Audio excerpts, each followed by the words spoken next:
Hello everybody, it's V, Tim's the White Zulu, or White Zulu, and welcome again to my YouTube channel. I want to thank you all for joining me, for subscribing.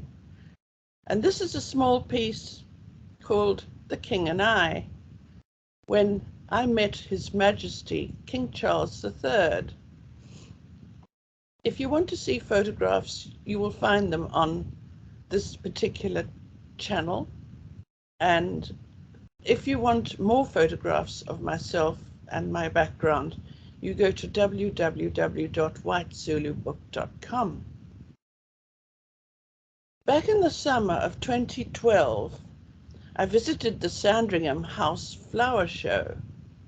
Sandringham House is the Queen's, now the King's, private palace, and situated in Norfolk, about a 20-minute drive from me.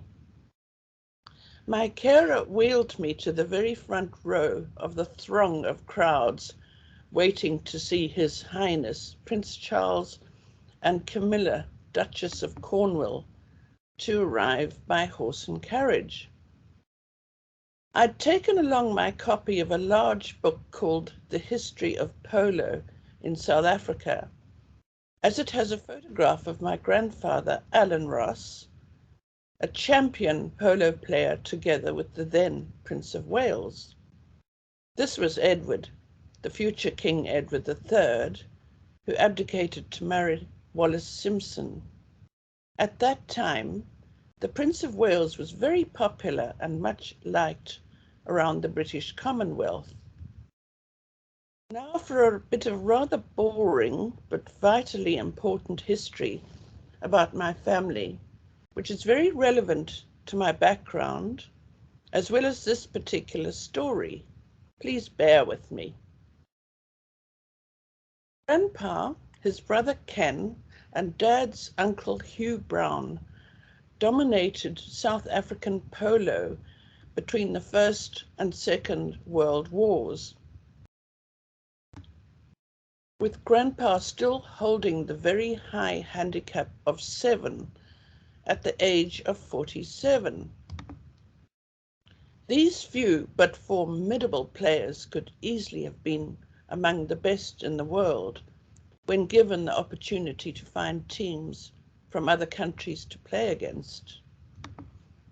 On page 15 of The History of Polo in South Africa, a book written by two polo-playing Mackenzie cousins of Dad's, there is a report about His Royal Highness Edward, Prince of Wales, coming out on a royal visit to South Africa in 1925, before he became involved with Wallis Simpson and had to abdicate.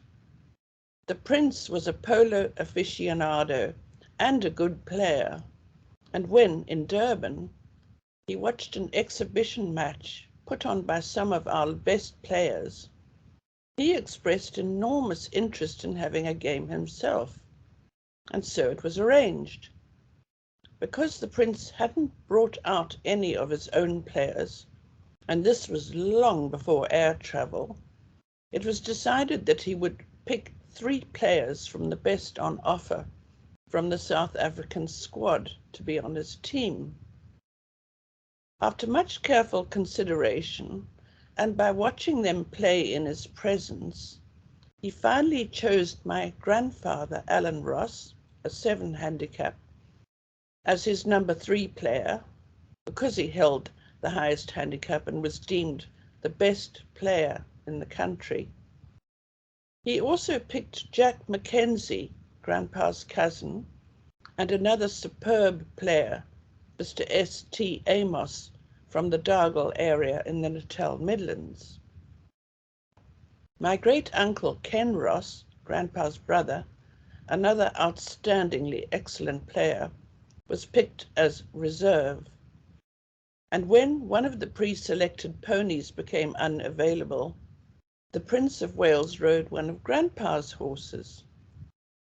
They played against the Carcloof team, the reigning champions, with whose grandchildren I used to play at polo tournaments.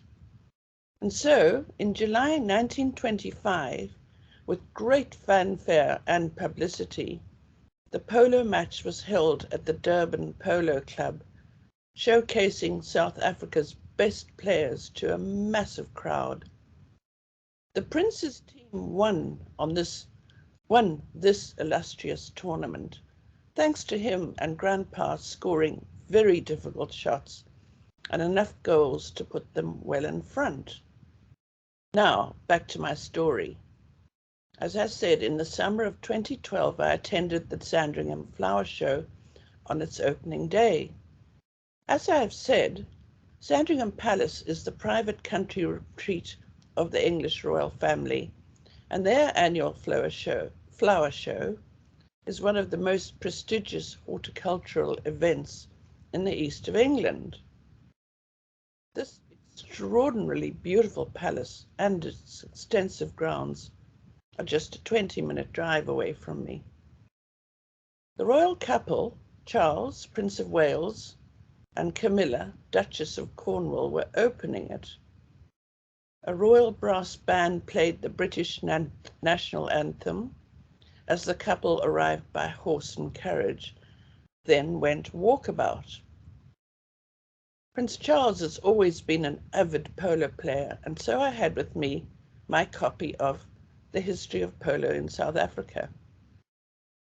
Camilla went ahead of him, spotted me in my bush hat, the South African flag firmly planted in it, while I was holding the big book. She stopped in front of me, shook my hand, and greeted me warmly. When I drew her attention to my book, she exclaimed, "Oh, how lovely!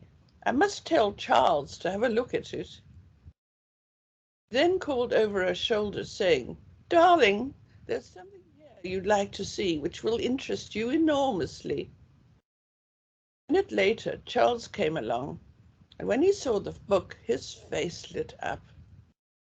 "You from South Africa?" he asked as he shook my hand, and I said I was.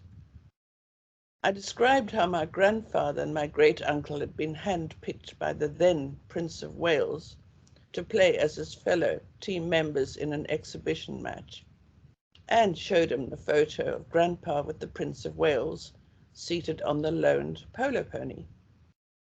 "Lord Mountbatten?" asked the Prince, slightly puzzled. "No, no," I replied.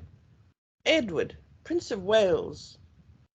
Then I tried to explain it all again, which was not such a good idea because I just complicated the matter. "Did they knock them off?" asked the Prince eventually, as his minders began to drag him away. "They won," I concluded. "Oh, they won!" The Prince burst out laughing, obviously delighted with this piece of living history. As he moved off, I added, "I used to play as well."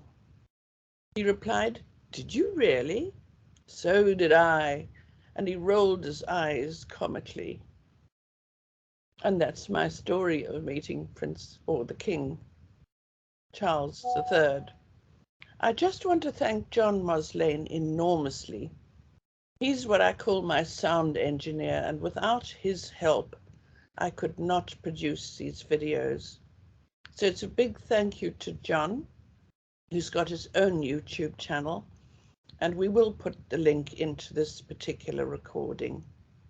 Thank you so much for listening. I hope you enjoyed it. Goodbye, take care, stay safe.